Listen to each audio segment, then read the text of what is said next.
es un proceso que ocurre tanto en células procariotas y eucariotas, ¿no es cierto? Y cuando nos remitimos a la traducción estamos hablando de la síntesis, el proceso de síntesis de proteínas, ¿no es cierto? Básicamente, nosotros cuando nos detenemos a estudiar este proceso, vamos a tratar de ver la diferencia, si es que hay o no, entre la traducción en células procariotas y eucariotas. Básicamente, la traducción, como ya les dije, implica una serie de pasos que nos llevan a la generación o a la síntesis de proteínas. Implica 3 pasos. Cuando nosotros esquemáticamente hablamos de la traducción, tenemos que tener en cuenta que hay 3 etapas o pasos, ¿sí? En primer lugar, nosotros vamos a ver que el ribosoma se une al ARN mensajero, ¿sí? Y esa unión hace, o sea, lo hace a través del codón de iniciación, que es el codón de inicio es la AUG, ¿sí? Específicamente, nosotros vemos que los codones de inicio tienen o sea, tienen el lugar donde se comienza la síntesis, lo realizan a través de un codón de iniciación, que en el caso particular es la AUG que el aminoácido que va a sintetizar es la metionina, ¿sí? En el periodo de elongación, ¿sí? La cadena polipeptídica crece porque se van añadiendo los aminoácidos, ¿sí? Siempre es en sentido 5'3', el movimiento del ribosoma, ¿sí? Y justamente después, una vez que se formó la cadena polipeptídica, cuando encuentra el codón de terminación, ¿sí? Hay 3 codones específicos, el polipéptido, o sea, la cadena se libera y de nuevo los ribosomas se desensamblan, o sea, se disocian.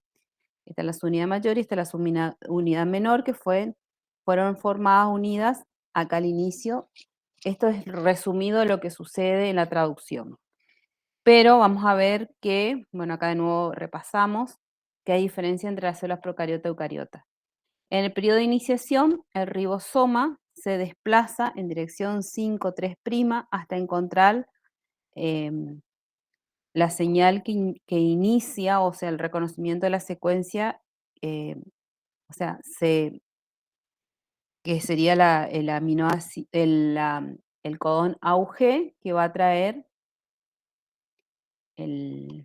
la metionina, ¿sí? En este caso, la señal de inicio de la traducción siempre es el triplete AUG. Y la subunidad menor del ribosoma se une a su secuencia de reconocimiento en la parte del ARN mensajero, ¿no es cierto? Una vez que reconoce al codón de inicio, que es AUG, ahí viene el anticodón con su respectivo aminoácido, que es la metionina, ¿sí? Este sería el ARN de transferencia, con el anticodón, que es el UAC, y ahí en el extremo está el ARN de transferencia, trae la metionina, que se une al sitio de inicio para completar el complejo de iniciación, ¿sí? Luego de que se aparea el ARN de transferencia, se ensambla la subunidad mayor del ribosoma, ¿sí? Donde el ARN de transferencia cargado con la metionina, que es el codón de inicio, ocupa el sitio P, ¿sí? Y acá hay otra zona de la subunidad mayor que está libre. Al finalizar este periodo, ¿sí? Las dos unidades de ribosomas ya están ensambladas y el primer ARN de transferencia que viene cargada con la metionina ocupa esa zona, ¿sí? La subunidad mayor está unida y está estaba siendo ocupada por el sitio P por esa ARN de transferencia, formando este complejo de iniciación.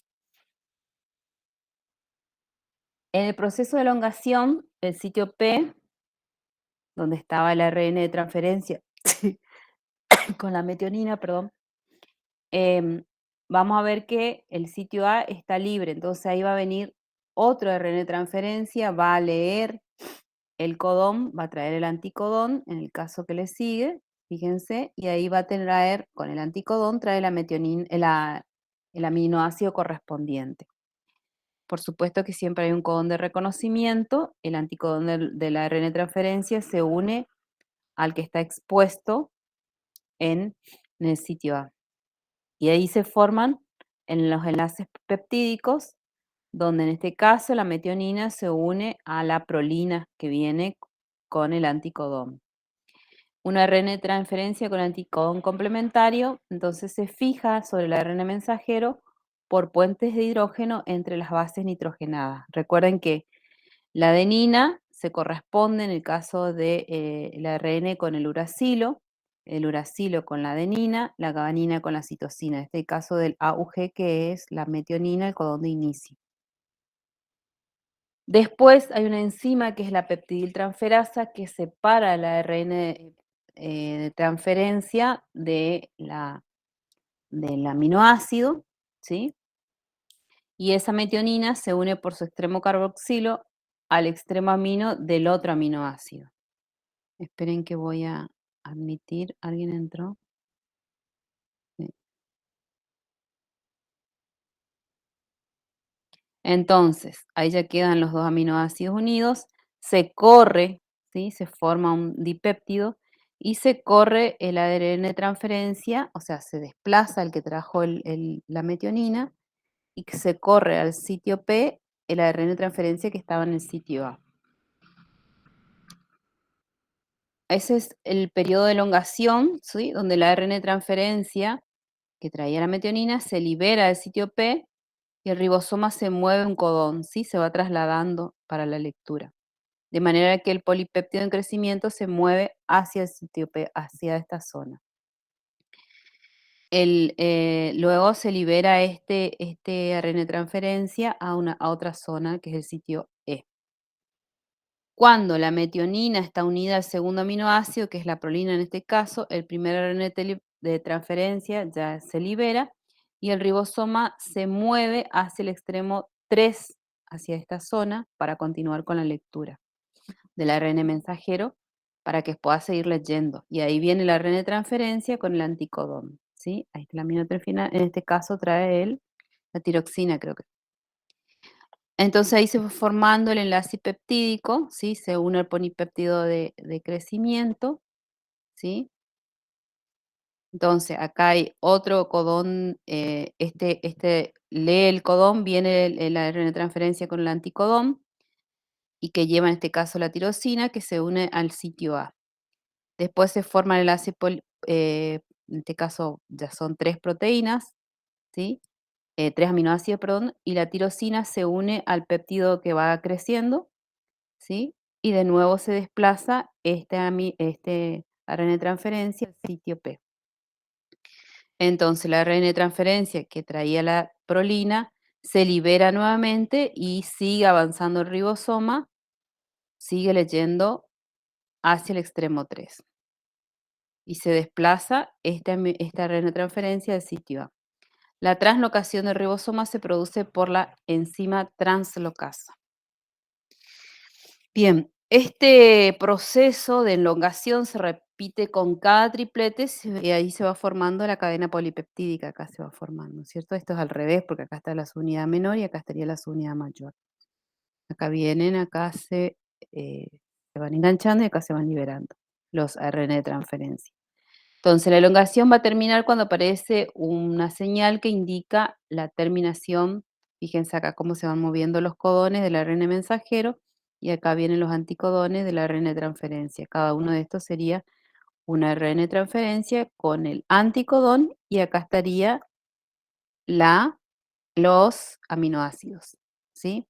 se ensarta en el sitio A, se corona hacia el sitio P y acá son liberados.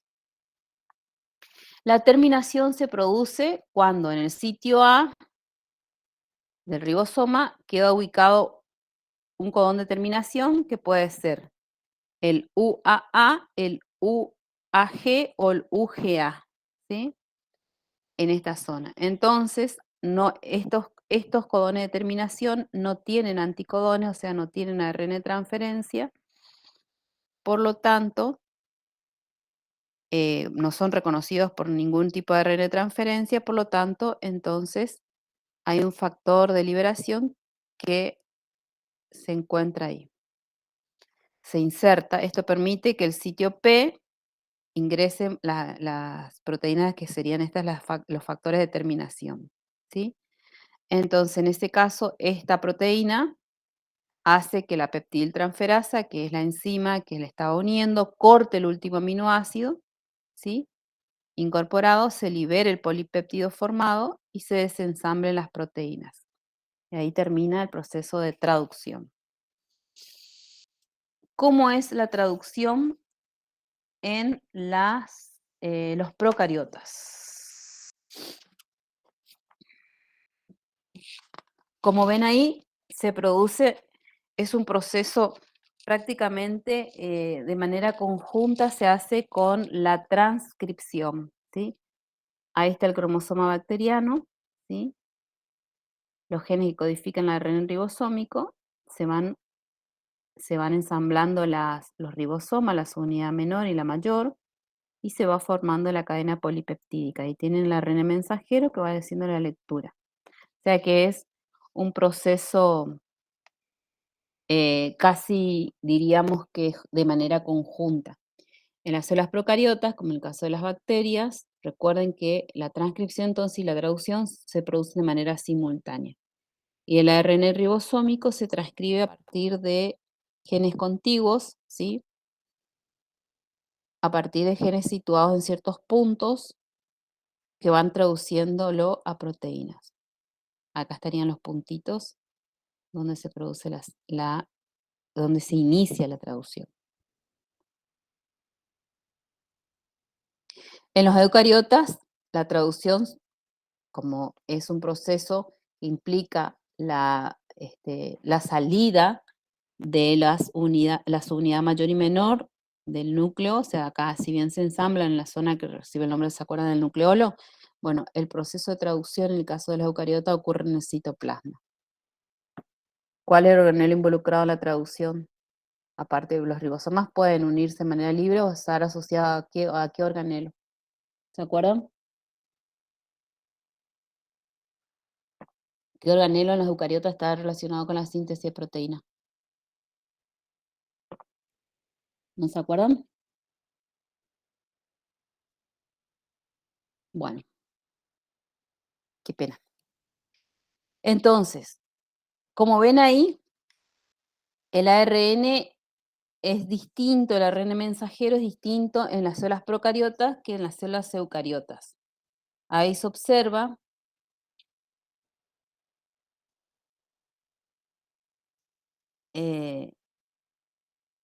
dos tipos de ARN, ¿sí? El mensajero en los procariotas tiene múltiples sitios donde comienza la traducción, ¿sí?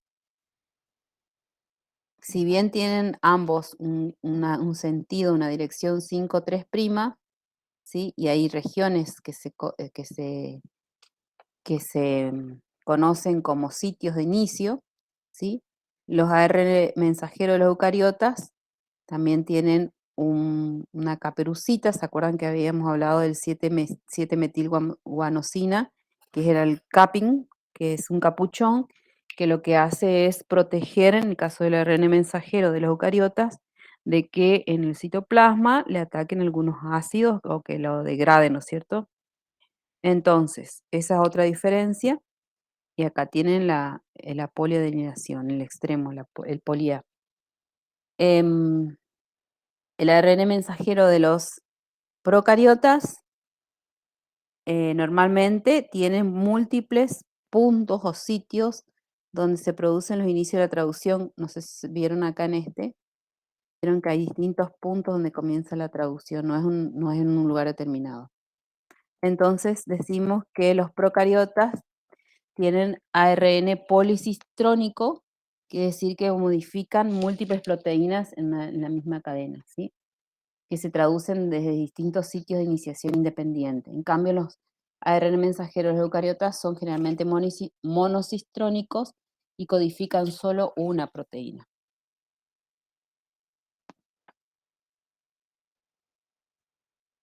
Entonces, el ARN mensajero de los procariotas codifican varios polipéptidos, por eso recibe el nombre de policistrónicos, mientras que el ARN mensajero de los eucariotas son monocistrónicos, codifican un único polipéptido. Otra cosa que el ARN mensajero de los procariotas, de ambos, tienen regiones no codificantes. Hay alguien que quiso entrar, esperen que le voy a admitir. Florencia. Bien, ahí tienen la ARN de los procariotas y de los eucariotas, ¿sí? En la mayoría de las bacterias, la síntesis se inicia con un residuo de metionina modificado, que es la N-formilmetionina, mientras que los eucariotas siempre es con la metionina, el codón de inicio, ¿sí? Que es el AUG. Ambos, en ambos comienzan con ese triplete que codifica la metionina. Acá tienen la UG, este en los procariotas, este en los eucariotas. En algunas bacterias hay codones alternativos, como por ejemplo GUG, que cuando está en el inicio de la cadena polipeptídica, incorpora la metionina en lugar de la valina. Bien, entonces, habíamos dicho que hay señales de inicio de la traducción, ¿sí? En el lugar de iniciación, en el caso de los ARN mensajeros de los procariotas, hay una secuencia que recibe el nombre de Shine del Garno, ¿sí? Que precede al codón de inicio, que es la AUG. Acá estaría la AUG. Esta es la secuencia de inicio. La complementariedad de base entre la secuencia Shine del Garno y la secuencia del ARN de 16S cerca del extremo 3, lo que hace es alinear el ARN mensajero con el ribosoma, ¿sí? Ahí tienen el ribosómico. En cambio, en las células eucariotas, el ARN mensajero se une a la subunidad 40S, ¿sí? A la subunidad ribosómica, por el extremo, por la caperuza 7-metilguanosina, en el extremo 5, y ahí el ribosoma se desplaza a través del ARN mensajero, ¿sí? Hasta encontrar el codón de iniciación, que es el AUG.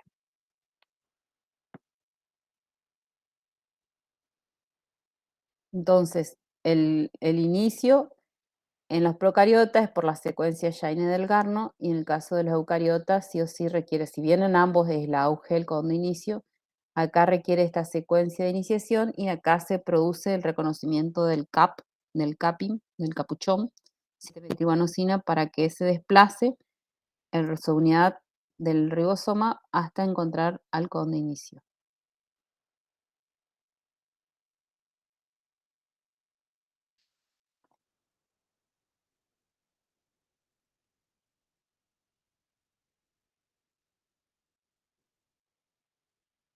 Bien, hay proteínas que se requieren para la traducción, ¿sí? Generalmente están involucrados factores de traducción que son proteínas accesorias no ribosómicas necesarias para las distintas etapas del proceso de la traducción. Acá tienen, por ejemplo, cuáles son en los procariotas. En el inicio tenemos el IF1, el IF2 y el IF3. ¿Sí? En los eucariotas tenemos el IF1, el IF1A, ¿sí? El IF2, el IF2B, el IF3, el IF4, que también hay A, B, E y G, el IF5 y el IF6. En la elongación intervienen en los eucariotas el IF1 y el IF2. Y en la terminación, en los eucariotas intervienen el IF1 y el IF3. Fíjense, acá, ¿cuál es la función de estos factores? Se une al complejo iniciador, lo estabiliza. Del IF2 se une al complejo metionina de red de transferencia y con el GTP al ribosoma, o sea, el IF3 evita la reasociación de las unidades ribosómicas. El IF4 participa en la localización del codón de iniciación. El IF5 junto con el 2 y el 3 del ribosoma permite la unión de la subunidad mayor y el IF6 participa en la disociación de la subunidad del ribosoma, por eso generalmente está involucrado en el proceso. El IF6 ya está involucrado en el proceso de determinación. Bien, ¿cómo es el proceso de iniciación en los procariotas? Vamos a empezar.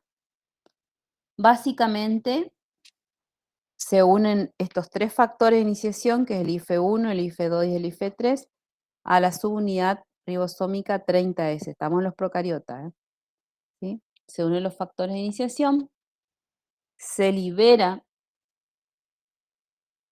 Esta etapa es seguida por la unión del ARN mensajero, ¿sí? Se une acá el ARN mensajero, que viene acá,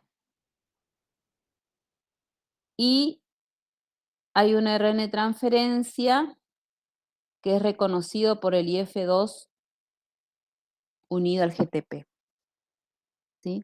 Se une entonces el ARN mensajero y el ARN iniciador, que es reconocido por el factor IF2 que requiere de GTP. Se forma, acá en este caso se libera el F3 permitiendo que la unidad ribosómica 50S se asocie al complejo, ¿sí? Se forma el complejo de iniciación, ya hay un ensamblado, porque acá previo a esto hubo una hidrólisis y el GTP unido a la IF2, lo que permite que salgan los factores IF1 y F2, ahora unido al GTP.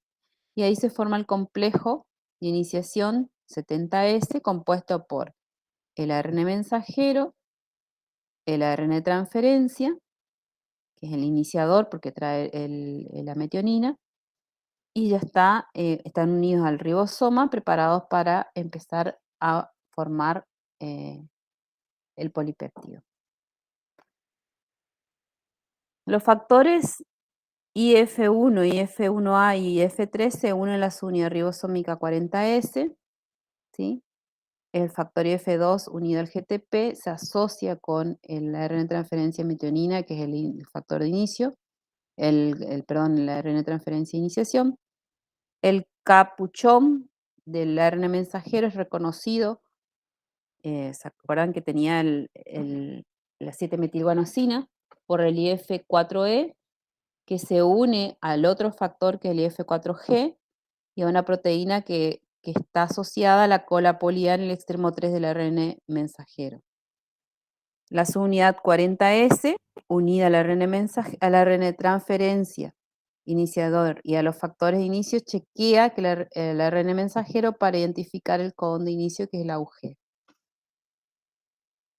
Cuando el AUG es reconocido, el IF5 provoca la hidrólisis del GTP unido al IF2. Los factores IF4E y F4G, junto con el IF4A, que están acá formando este complejo, y el B, dirigen el ARN mensajero de la unidad ribosómica 40S, ¿sí? Mediante interacción de los factores F4G y el F3. Y acá se liberan los IF y la subunidad 60S se une a la subunidad mayor para formar este complejo de iniciación. Entonces acá tienen el ARN mensajero, el ribosoma, la subunidad menor, la subunidad mayor y el ARN de transferencia. Acá el codón es el que tiene el ARN mensajero, el anticodón el que trae el ARN de transferencia, y acá está el aminoácido que es la metionina.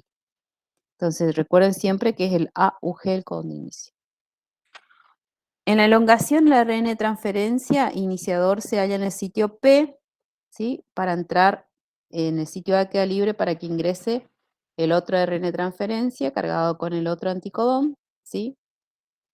Y ahí está la enzima, la aminoacila ARN de transferencia, es llevada al ribosoma por el factor de elongación, ¿sí? Cuando la ARN de transferencia correcto se inserta en el sitio A, el GTP es hidrolizado a GDP y el factor de elongación se libera. Cuando el factor de elongación se libera, se forma el enlace peptídico, fíjense acá está la metionina unida a la alanina, entre el aminoácido iniciador, que es la metionina, y en este caso la alanina, que es el segundo aminoácido transferencia que está en el sitio A. Hay una translocación, otro factor de elongación, que se acopla a la hidrólisis del GTP y produce esa translocación del ribosoma, o sea, el movimiento sería, quedando de nuevo libre el sitio A, ¿sí? ¿Por qué? Porque el segundo aminoácido, el segundo ARN de transferencia se trasladó al sitio P y este es liberado. Los procariotas tienen otros factores de liberación, otros dos factores de liberación que son el RF1, que reconoce al UAA o el UAG, y el RF2 que reconoce al UAA y el UGA, que son los codones de terminación. Son 3 codones de terminación.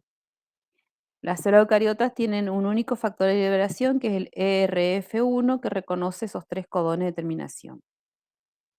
Además, los procariotas y los eucariotas tienen factores de liberación, que son el RF3 y el ERF3, que respectivamente, que no reconocen codones de terminación específicos, pero actúan como RF1 o ERF1. Entonces, el codón de terminación, por ejemplo, el UAA en el sitio A, es reconocido por ese factor de liberación en vez de una ARN de transferencia, porque estos no tienen anticodones, ¿sí? El resultado es que se libere la cadena polipeptídica que se formó y se disocian después los ARN de transferencia que quedaron y también se desensamblan los ribosomas y se libera el ARN mensajero. Cada ARN mensajero es traducido varias veces, ¿sí?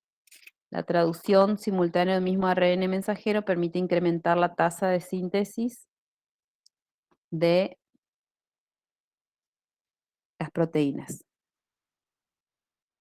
Ahora, estos ribosomas pueden estar libres en el citosol, ¿sí? Generalmente en las células de los mamíferos, la distribución inicial de estas proteínas, el retículo endoplasmático, se produce mientras tiene lugar la traducción. Las que son sintetizadas en los ribosomas libres, ¿sí? Permanecen en el citosol o son transportadas al núcleo, las mitocondrias, los cloroplastos, los peroxisomas, ¿sí? Ahora, las proteínas que son sintetizadas en los ribosomas unidos a la membrana del retículo endoplasmático rugoso, ¿sí? Mientras que se están traduciendo, pueden ser retenidas acá en ese retículo o transportadas a través del Golgi a los lisosomas, a vesículas de secreción o a la membrana plasmática. Ahora bien, ¿qué sucede con las proteínas que se formaron? La traducción completa el flujo de la información genética de la célula, pero en este proceso la secuencia nucleótida del ADN se convierte en una secuencia de aminoácidos en la cadena polipeptídica. Ahora, la síntesis de un polipéptido no significa que la proteína sea funcional. Entonces, si bien en la traducción la secuencia nucleótida del ARN se convierte en una secuencia de aminoácidos, esto tiene que sufrir una serie de cambios para que puedan ser funcionales. Para ser activos, esos polipéptidos deben plegarse en conformaciones tridimensionales características, ¿sí? Y en muchos casos, varias cadenas polipeptídicas se agregan para dar lugar a un complejo funcional. Además, hay algunas que sufren modificaciones, adiciones, excisiones, uniones covalentes de hidrato de carbono y lípidos que son necesarios para su función y localización en la célula. Acá fíjense cómo se produce el plegamiento hasta formar la hemoglobina que es cuaternaria. Bueno, ¿cómo se produce este plegamiento y procesamiento de esta cadena polipeptídica? La conformación tridimensional de esta proteína depende de la interacción entre sus aminoácidos, es decir, que el plegamiento de una proteína y su conformación tridimensional va a estar determinado por esa misma secuencia. Esta, esta conformación, estas proteínas que facilitan el plegamiento de otras proteínas, reciben el nombre de chaperonas. Chaperona fue utilizada por un investigador, ¿sí?, para describir una proteína necesaria para que se ensamblen los nucleosomas a partir del ADN y las histonas. Actúan como catalizadores que facilitan el ensamblaje sin formar parte del complejo de ensamblado, catalizan el plegamiento de la proteína ayudando al proceso de autoensamblaje. Básicamente se unen y estabilizan las cadenas polipeptídicas no plegadas y en ausencia de las chaperonas, esta cadena polipeptídica no plegada o parcialmente plegada son inestables o se pliegan de manera incorrecta. Entonces, la unión de las chaperonas lo que va a hacer es estabilizar la forma no plegada y permite que la cadena polipeptídica adquiera una conformación activa. Estoy dando clase. Bueno, pero ¿me deja hablarte? No, ahora no puedo. Bueno, mamá. Bueno, ahora no puedo. Bueno, ¿te quieres decir algo? No, no me puedes decir nada. Algo rápido. Estoy en clase.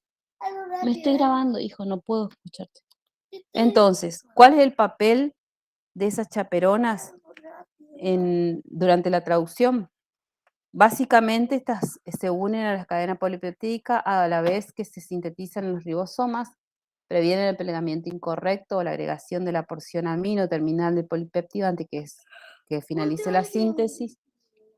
Este tipo de interacción es importante en proteínas en que el extremo carboxilo terminal, sintetizado en último lugar, es necesario para el plegamiento del extremo amino terminal. Y esa chaperona unida estabiliza la porción amino terminal en conformación extendida hasta que se sintetiza el resto de la cadena polipeptídica. Entonces, así de esa manera puede plegarse correctamente, de manera completa, y se libera y para que se produzca ese plegamiento y se conforme de manera tridimensional, de manera adecuada. Hay chaperonas que estabilizan los polipéptidos no plegados durante su transporte a los orgánulos subcelulares, como ocurre con estas, por ejemplo, durante la migración de proteínas desde el citosol a la mitocondria. Las proteínas se transportan a través de la membrana mitocondrial en una conformación parcialmente plegada, estabilizada por chaperonas, ¿sí?, que se unen en el citosol. Esas chaperonas del interior de la mitocondria facilitan la transferencia del polipeptido a través de la membrana y su plegamiento posterior en el interior de la mitocondria.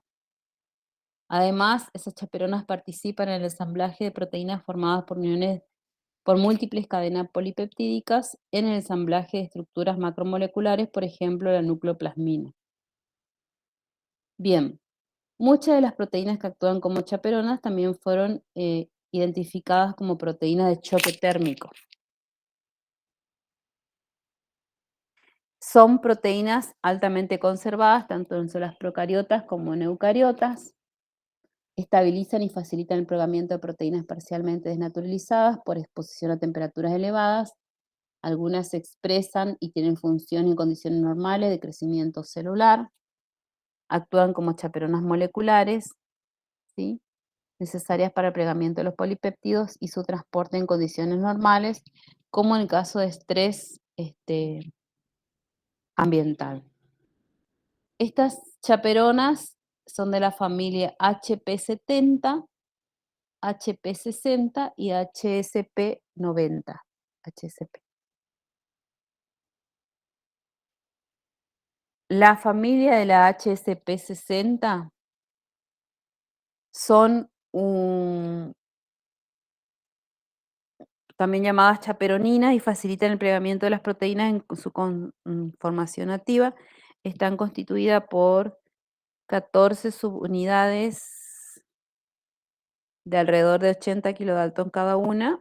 Se organizan en anillos apilados por eso tienen la forma de doble dona, ¿sí? Por eso su nombre. Esas cadenas polipeptídicas son protegidas del citosol a través de la unión de cavidades cilindro de las chaperoninas, que están acá plegando. La unión de la chaperonina impide la agregación de segmentos no plegados, ¿sí? Del polipéptido, y la unión de los polipéptidos es una reacción reversible acoplada a la hidrólisis de ATP como fuente de energía, ¿sí? Y de esa manera se libera la proteína no plegada de la chaperonina y así el polipéptido se pliega gradualmente en una conformación correcta. Ahí tiene una estructura tridimensional de la chaperonina, que en este caso es la GROEL, ¿sí? Es una proteína de la familia de las HSP60, donde se observa como un cilindro hueco organizado en dos estructuras anulares unidas, ¿sí?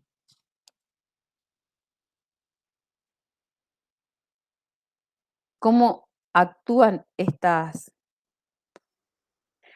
chaperoninas? En este caso, las HSP70 y las HSP60 son chaperonas de la familia HP70, se une y estabiliza la cadena polipeptídica, ¿sí? No plegados durante la traducción. Y el péptido que se forma se dirige a la chaperona de la familia HP60, ¿sí? Y ahí finalmente la chaperonina HP60 produce el plegamiento de la cadena polipeptídica y luego se forma la proteína plegada correctamente en su conformación tridimensional para que sea funcional. Bien, ahora, es importante que todo este proceso que ocurre en el citoplasma, en el caso de las células eucariotas, para poder entender este proceso es importante conocer el código genético. ¿Qué es el código genético? El código genético es un sistema, ¿sí?, donde se encuentran las bases nitrogenadas, o sea, hay en realidad una secuencia de tripletes. Estos tripletes son llamados codones, ¿sí? Y determina el orden de los nucleótidos en el ARN mensajero y la secuencia de los aminoácidos de las proteínas. Entonces, el código genético tiene 3 bases nitrogenadas, por eso se ubican de manera tal de que hay 61 codones, los cuales representan aminoácidos, y 3 son codones de terminación, como habíamos dado. El UGA, el UAA y el UAG. Básicamente, como pueden ver, hay más codones que aminoácidos, ¿sí? Casi todos los aminoácidos están representados por más de un codón, excepto la metionina y el triptófano, que son únicos. A ver, ¿dónde está la metionina? La metionina está acá, que es AUG, y el triptófano, me estaría encontrando el triptófano acá. El triptófano es UGG. Los codones que tienen el mismo significado reciben nombre de sinónimos, representan al mismo aminoácido o tienen una secuencia similar, al menos las dos primeras bases, ¿sí? Porque la ubicación de la tercera no es significativa en estos casos. A veces solamente se distinguen entre una purina y una pirimidina, y esa menor especificidad de la última posición de la base se conoce como generación de la tercera base.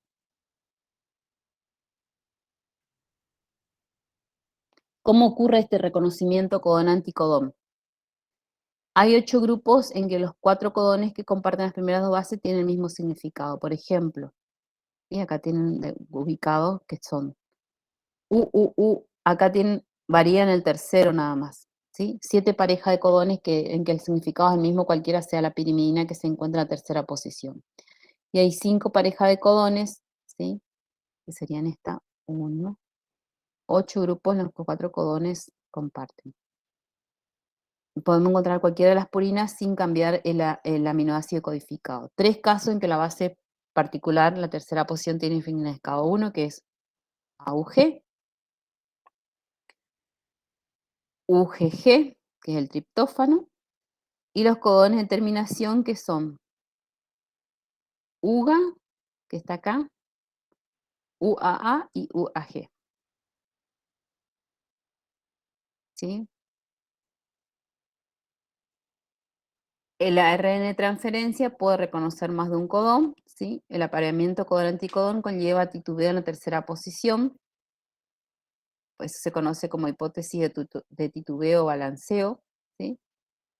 Y hay, eh, la degeneración de tercer base tiene su ventaja, como aminoácidos parecidos son representados por codones relacionados, por ejemplo, acá tienen estos cuatro, representan la leucina, estos tres es la isoleucina, ¿sí? Aumenta la probabilidad de que un cambio al azar de una base no produzca sustitución del aminoácido o que involucre a un aminoácido parecido, ¿sí? Una mutación del CUU, o sea, o AUU da lugar a una sustitución de la leucina por la isoleucina y un aminoácido estrechamente emparentado. Ahora, en este proceso del código genético, los ribosomas cumplen un papel muy importante. Fíjense que acá está el codón, ¿sí? Necesita el apareamiento de bases con el anticodón que es traído por la ARN de transferencia, ¿sí? La reacción se produce en el interior del ribosoma, ya se ensamblan acá los ribosomas y el apareamiento va a estar estabilizado por el sitio A. Se produce el apareamiento convencional solamente entre las dos primeras bases, la tercera no es necesaria. También puede ocurrir reacciones diferentes en la tercera base, pero el único ARN de transferencia cargado puede reconocer a más de un codón, o sea, por eso hay 61 ARN de transferencia. Las interacciones pueden ser influidas por la aparición de bases especiales en la ARN de transferencia. Entonces, el código genético tiene tres características, que es universal porque es el mismo código para todos los seres vivos, incluyendo virus, cloroplastos y mitocondrias. ¿Se acuerdan que había algunas pequeñas diferencias, ¿sí?, en los cloroplastos y las mitocondrias? Es degenerado porque algunos aminoácidos son codificados por más de un codón, o sea, hay más de un codón con el mismo significado.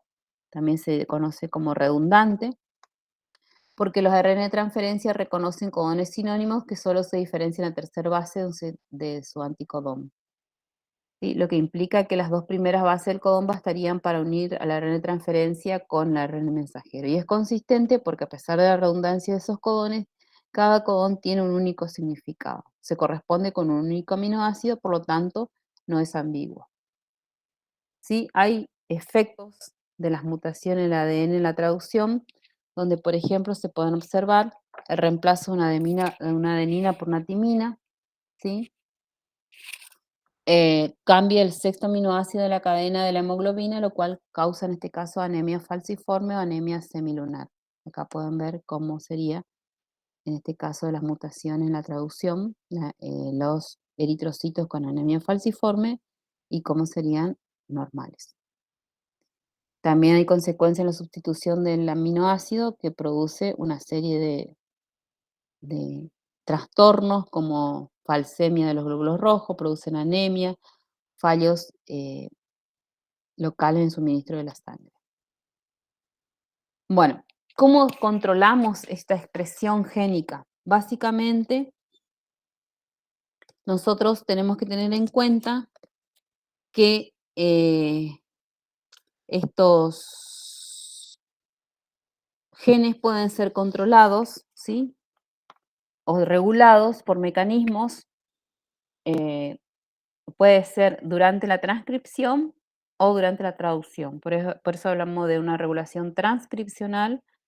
Sí, es un mecanismo más efectivo ya que evita la producción de ARN y participa en secuencias específicas que van a interaccionar con proteínas activadoras o represoras. En cambio, una vez que ya ocurrió la transcripción, se habla de una regulación post-transcripcional porque es un control de la traducción. Es un mecanismo de control menos eficiente porque ya no evita la producción de ARN, sino que participan proteínas reguladoras que actúan sobre las moléculas sintetizadas, ¿sí? En el caso de los procariotas, eh, se conocen, la regulación transcripcional, el modelo más estudiado por Japson y Monod, analizaron el sistema del operón LAC o lactosa en Escherichia coli, estableciendo un modelo genético que permite comprender cómo se regulan la expresión de los genes en las bacterias. Se llama modelo de operón, ¿sí?